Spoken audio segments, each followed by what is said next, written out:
lojaszn.com. Salve, leques de boas! Estou aqui para contar para vocês uma história de uma pessoa trabalhadora e persistente que quase deu errado na vida e que hoje em dia alegra a todos nós de uma forma ou de outra.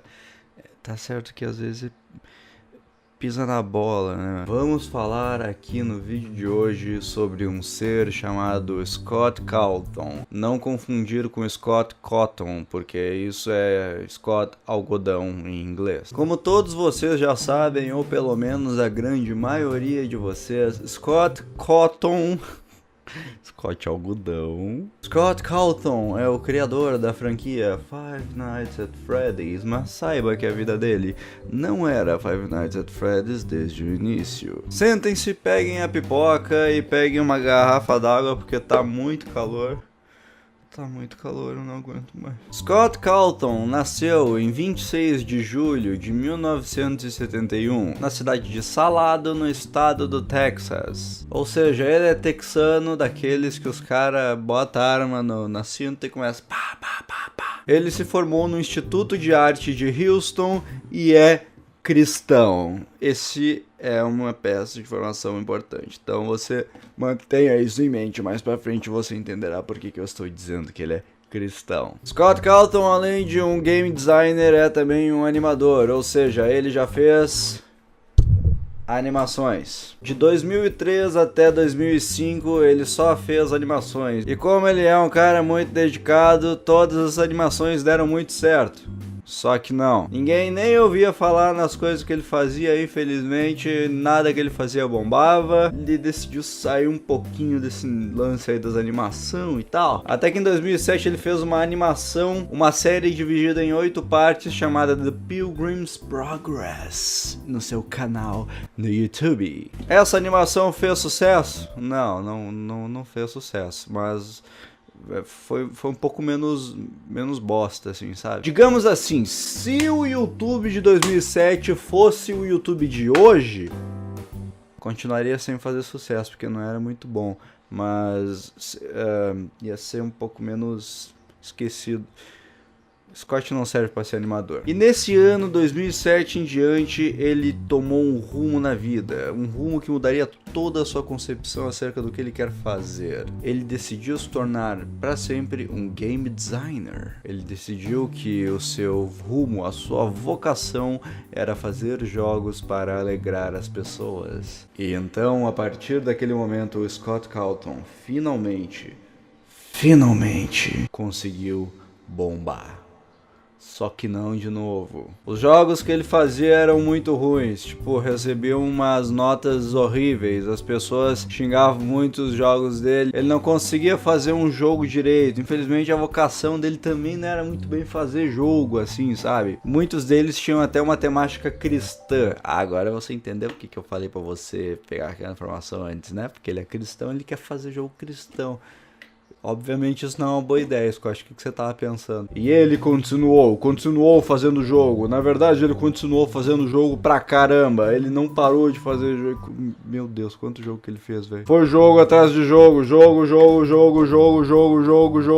Um deles precisava dar certo, não é verdade? E nenhum deu. Teve apenas um jogo que ficou mais notório nas comunidades indies, que era Chipper and Sons Lumber Company. Que era... Como é que eu vou explicar isso pra vocês, gente? Era mais ou menos uma madeireira de esquilos. E esse jogo ficou notório porque ele era mais ou menos bom. Não, ele ficou notório de tão bosta que é...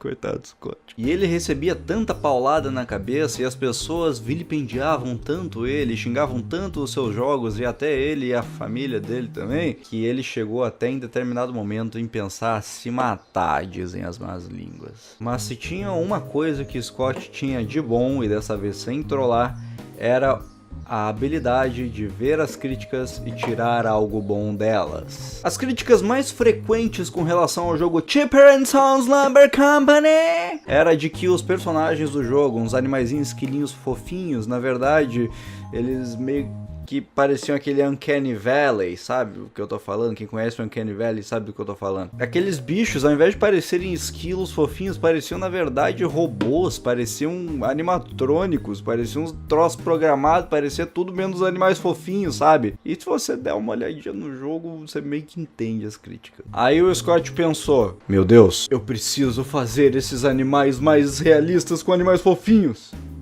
Ou não, ou eu posso usar esses animatrônicos. E foi aí, depois de tomar tanta paulada, tanta crítica, que ele parou e pensou assim, animatrônicos, eles assustam as pessoas, jumpscares, bichos que parecem animais, que pegam as pessoas, que matam, o que eu vou botar pra impactar? Crianças. Vou fazer um jogo chamado Five Nights at Freddy's. Sim, meus amigos, essa foi a origem de Five Nights at Freddy's. Scott Cawthon simplesmente pegou as críticas que as pessoas faziam ao seu jogo e transformou elas em um jogo real. Ficou meio tosco isso que eu falei, né? Porque todos os jogos são reais. Um dia assim que transformou em um novo jogo. E naquela época, em 2014, nenhum Five Nights at Freddy's tinha sido lançado ainda, obviamente. Então, esse negócio de você olhar pra uma parada, olhar pra outra, olhar as câmeras, jumpscare, ai meu Deus, tomei susto. Era uma coisa nova, ninguém encarava aquilo como repetitivo ainda. Hoje em dia, se lançarmos um novo Five Nights at Freddy's com as mesmas mecânicas, tá bom, outro jogo de jumpscare que você tem que olhar as câmeras, olhar as portas. Mas não, naquela época era algo novo. Então, só por causa disso, você já meio que olhava o troço assim e já pensava assim, olha, esse jogo é inovador, gostei desse jogo. E isso fez o jogo receber muitas boas críticas das imprensas de jogos, porque coisa nova, jumpscare, beleza, tem um ramo, tem um segmento. Mas a história escondida dentro do jogo, aquilo foi suficiente para amarrar o jogo num foguete, tocar um fósforo embaixo, o foguete pro espaço. Foi uma metáfora para dizer que o jogo decolou, vocês entenderam? Até hoje não se sabe se toda a história de Five Nights at Freddy's foi pensada por Scott Cawthon desde o início ou se nós da comunidade que ajudamos a construir ela e Scott, como é espertinho, foi aproveitando as coisas. Eu sinceramente acho que é a segunda opção. O que importa é, criou-se um folclore gigantesco ao redor dessa franquia Five Nights at Freddy's, que o bolso do Scott começou a encher de dinheiro. E quando ele ganhou seu primeiro $1 milhão, ele doou pra caridade. Olha que coisa mais linda esse Scott, a gente nem parece que é trollador, né? E aí no mesmo ano ele lançou Five Nights at Freddy's 2, depois do ano que vem, Five Nights at Freddy's 3 e 4. Foi aí que a coisa começou a se tornar repetitiva, aí que o pessoal começou a pensar assim, puta, de novo? Mas isso já não interessava mais, porque agora já criou-se um folclore gigantesco, uma comunidade que todo mundo adora Five Nights at Freddy's e o bolso do Scott, como é que tá? Não cabe mais nota de 100 dentro de um Citroën. E aí depois ele lançou FNAF World, que saiu de todo o negócio da franquia lá, e aí continuou-se comprovado que o Scott não sabe fazer um jogo de videogame que não seja Five Nights at Freddy's. Aí ele tornou o jogo de graça, beleza, foi mal galera, não tento mais um troço desse. E aí esse ano ele lançou Sister Location.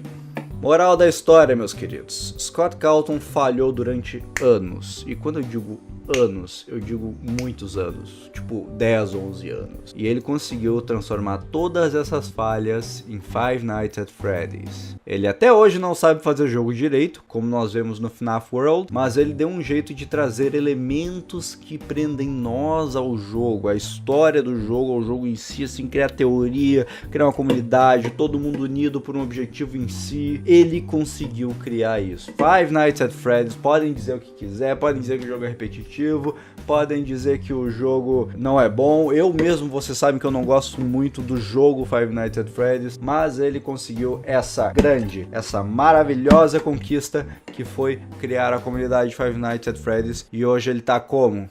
Tá milionário, tá rico. Moral da história, se criticarem o seu trabalho, ao invés de reclamar e chorar e ficar, ai, você tá errado, para e tenta melhorar seu trabalho. Essa é a história do Scott. Ele era um cara que falhava pra caramba. Eu sei que esse vídeo ficou meio ruim, aqui tá muito calor. Eu espero que vocês tenham gostado. Um abraço no coração e até a próxima.